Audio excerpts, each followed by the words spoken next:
Então é um processo de dentro, interno, né, das questões emocionais. E aí chegou o grande dia, né? Porque cada vez que eu tirava a trança, eu ficava medindo o quanto que ele tinha crescido. Aí um belo dia acordei, respirei e falei assim, vambora.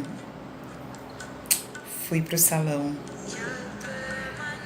E aí, gente, quando o rapaz viu, o cabeleireiro viu o quanto que tinha de crespo e aquela parte lisa, era uma coisa tão estranha que eu ficava assim, não faz sentido cortar um pouco e deixar aquele pedaço de cabelo liso com o que estava crescendo. E aí eu respirei fundo, eu falei assim, vamos cortar. Naquele momento me veio um choro de uma dor que eu não sabia onde que estava aquilo. E aí tinha duas meninas assistentes do cabeleireiro, veio com a caixinha de lenço fofas, com um chocolatinho. E eu chorava copiosamente. Quando eu olhava pro olho do meu cabeleireiro, ele estava chorando. E aí as meninas tentando me consolar, olha os discursos. Ah, eu sei o que você tá passando, porque quando eu resolvi cortar, o meu namorado terminou comigo. Aí eu chorava mais ainda. A outra, quando ela também fez essa escolha, ela falou assim, aí a minha mãe falou que aí eu ia ficar com o cabelo igual de neguinha mesmo.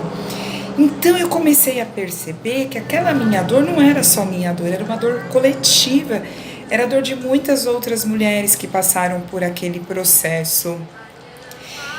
E aí eu fiquei com muita vontade de adentrar nesse universo, né? Não por acaso eu comecei a participar de um grupo que atende mulheres negras.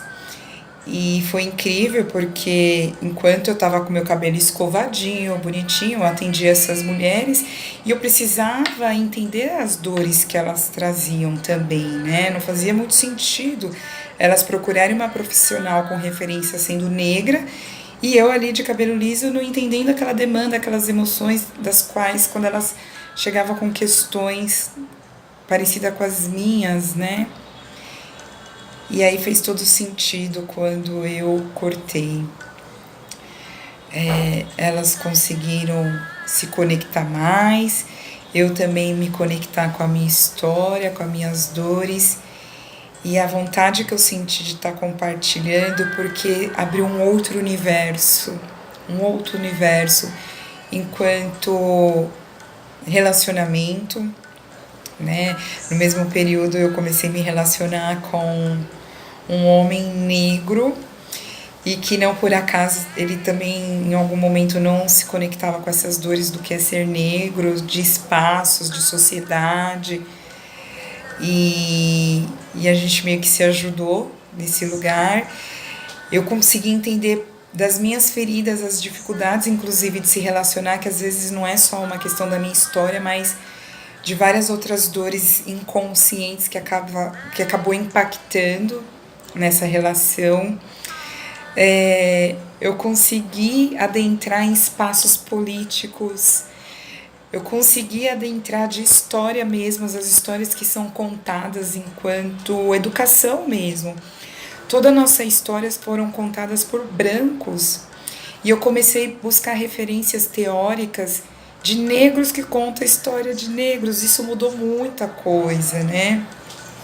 E enfim, é um universo incrível, vasto, que eu venho me descobrindo, que eu venho me apaixonando e na mesma proporção sentindo algumas dores, mas que isso eu posso dizer que eu me descobri uma outra Thaís, uma outra versão.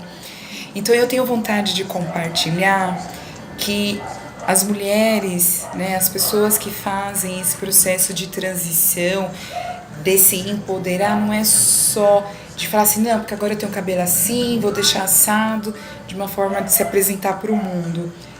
É muito mais que isso. É muito mais que isso.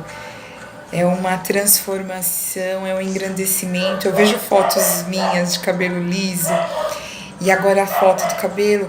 é uma outra postura. A sensação que eu tenho é que eu até cresci. Eu tenho 1,55 m e meio. Parece que agora eu tenho 2 metros de altura. Mas não é do tamanho, mas é de uma verdade, é de uma essência, é de um outro lugar, é de uma outra mulher.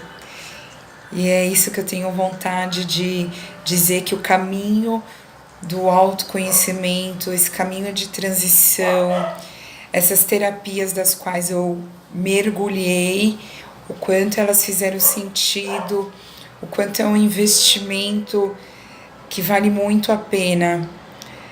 E é isso que eu tenho vontade de estar compartilhando com vocês.